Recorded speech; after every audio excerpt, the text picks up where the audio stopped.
like eating a really luscious cookie the whole way. The public is going to say, wow. I knew from the beginning that this movie was going to look extraordinary. Nobody's ever attempted this close to real computer-generated humans before. It seemed like every single shot was pushing the limit on the technology. You're seeing one of the first digital movies that's completely been based on live-action principles. Everything about the film turned out better than I hoped. The viewer will probably feel that this is a very different and unique experience.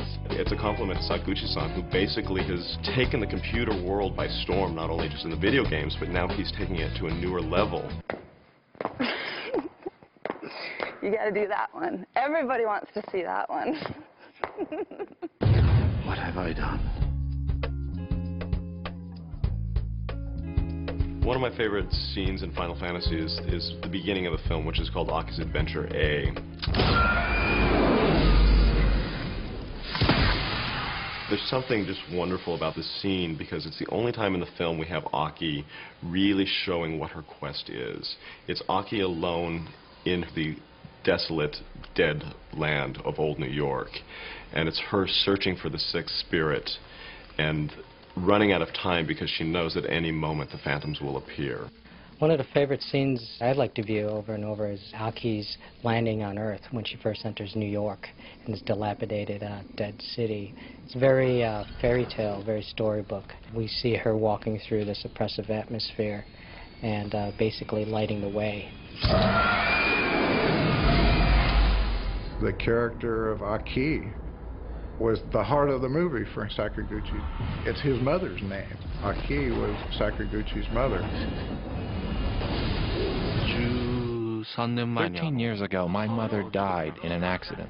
The question of what happens to the spirit after death, these thoughts occupied me a great deal during certain periods. But my thoughts from that period came back during the planning of this film and took the shape of the Gaia theory. Gaia theory holds that the life of a living being certainly returns to somewhere. Call that place a phantasm, an alien, or a phantom planet. The theory looks at it as a phantom star.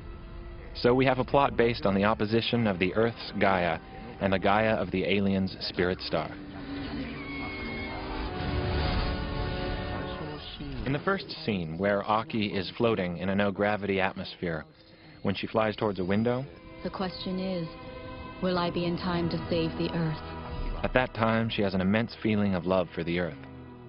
The Earth is a living thing, and she believes it has a spirit of its own. Just as she would worry about her own child, she can't help worrying about the Earth. That's it. We start out with the script. From there, Tani Kunitake took over as staging director, would board the sequences and board all the action that's going to take place. I would help lead a team that would illustrate the first visual pass, working with Sakaguchi-san. This is the very first treatment that Sakaguchi gave me to start from. I mean, the title of the movie at that point was Gaia, the original early storyboard of the opening of the movie, where Aki wakes up and floats up out of her chair. I mean, and they go through the whole thing. I mean, you can just look at this and you can see that whole scene. And working with Sakaguchi-san was very free. We would go over the scenes and concepts quite openly with each other. Sakaguchi thinks very visually. He would do these little line drawings as he was trying to explain to me, or there's a big blackboard in the square offices, and he'd be drawing these pictures. This allowed us to really explore a lot of ideas very fast. He would talk through his pictures, even at the very earliest stages of this movie. We basically were setting up a lot of challenges for the team, for the animation team, for visual effects, to try to capture what we wanted in these storyboards.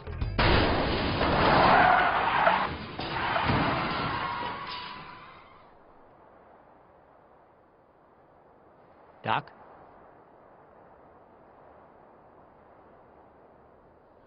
Interesting.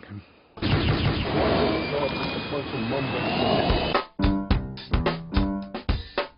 take that into a 3D blocking type of situation where we'd have block models which are very, very loose, very rough.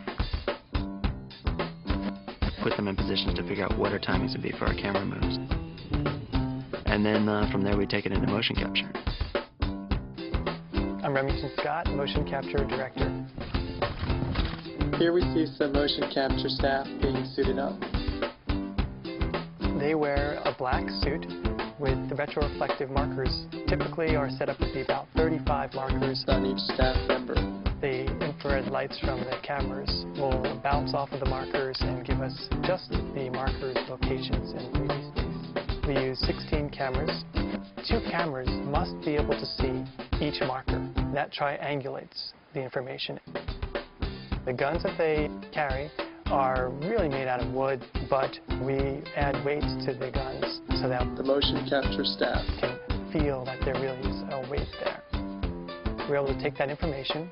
Really, it just looks like a bunch of dots moving around. However, if you can patch the points together, you'll see that it's a stick figure of a human being.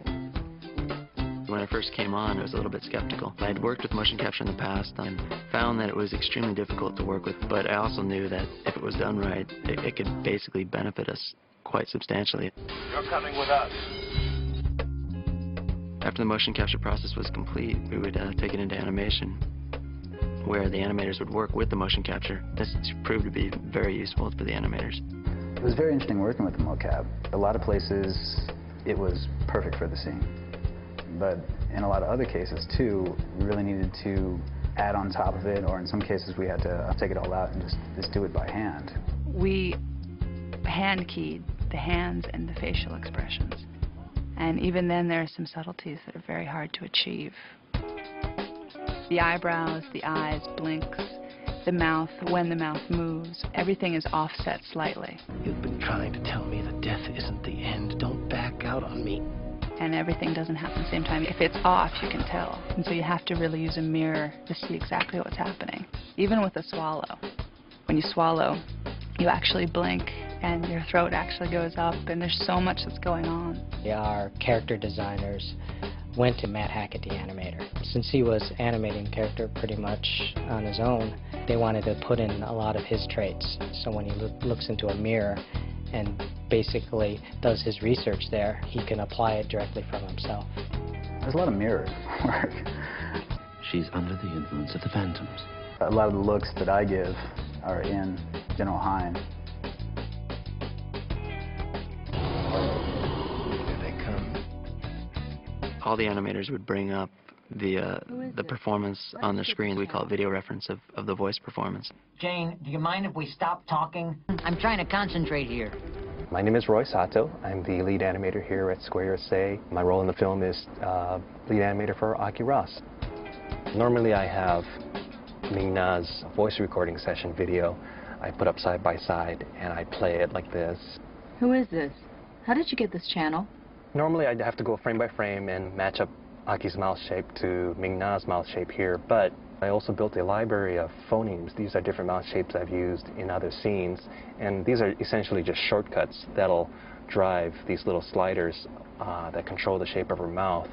So for example, if I have to make a E mouth, I just press on the E button, and her mouth just pops to an E shape. Then you're my spiritual support. Gray, how sweet of you. Then you're my spiritual support. Gray, how sweet of you. Take the best of Ming-Na's acting skills, try to transfer them as much as I can on Aki. Of course, I apply my own little 2 cents in there and what I think Aki should look like or what she should smile. I know a lot of people might think differently. They say, oh, well, it's the mouth that gives the emotions on the face or the eyebrows. I think a lot of it would come through her eyes. Jesus, look at that thing. My name is Francisco Cortina, and I'm a senior character artist. I'm primarily responsible for working on the hair and the facial wrinkling, as well as modeling and texturing character faces. I enlarged the scanning parameters. If Dr. Sid is speaking to Aki, for example, you see the wrinkles on his face actually animate. Some of them kick in at different times, depending on the pose that he's going into. The brow, the surprises, the frown, the crow's feet, and different elements in the face that we take for granted. They're all integral in us reacting.